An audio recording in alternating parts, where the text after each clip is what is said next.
Елена заметила странное поведение своей кошки однажды утром. Мурка несколько минут стояла у входной двери, смотрела на хозяйку и тихо мяукала. Когда Елена открыла дверь, кошка выбежала во двор, но вместо привычной миски направилась к калитке и остановилась. Она обернулась, снова мяукнула и пошла дальше, словно специально звала женщину за собой. Елена решила, что кошка что-то нашла, и последовала за ней.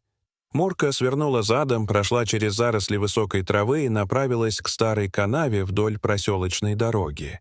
Там она резко остановилась и начала беспокойно мяукать, заглядывая вниз.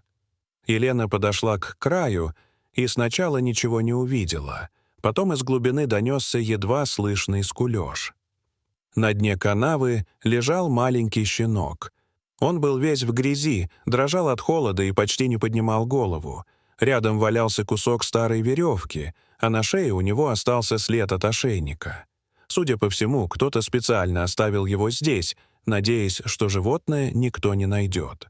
Елена осторожно спустилась вниз, завернула щенка в куртку и подняла на руки. Он даже не сопротивлялся, только прижался к женщине и едва слышно заскулил. Дома Елена напоила его теплым молоком и сразу отвезла к ветеринару. Врач сказал, что щенок сильно истощен, но серьезных травм у него нет. Ему просто очень повезло, что его нашли вовремя. Первые дни малыш почти все время спал. Он боялся резких движений и вздрагивал, когда кто-нибудь подходил слишком быстро. Но Мурка почему-то не отходила от него. Она лежала рядом с корзиной, иногда осторожно касалась его лапы носом и спокойно мурлыкала. Через несколько недель щенок полностью поправился. Елена решила оставить его себе и назвала Громом. Однажды вечером она сидела на кухне, а Гром впервые самостоятельно забрался к ней на колени. Он положил голову женщине на руку и уснул. Елена погладила его и посмотрела на Мурку, которая сидела неподалеку. В тот момент она подумала, что если бы кошка в тот день не позвала ее за собой, этого щенка могло уже не быть.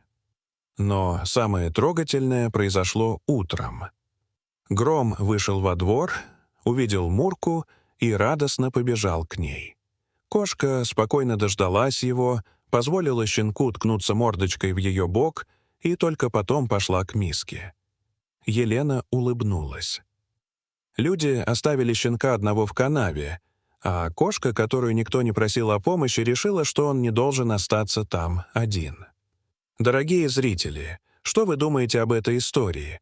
Расскажите, пожалуйста, в комментариях. А если вам понравилось это видео, то ставьте лайк и подписывайтесь на наш канал. До свидания.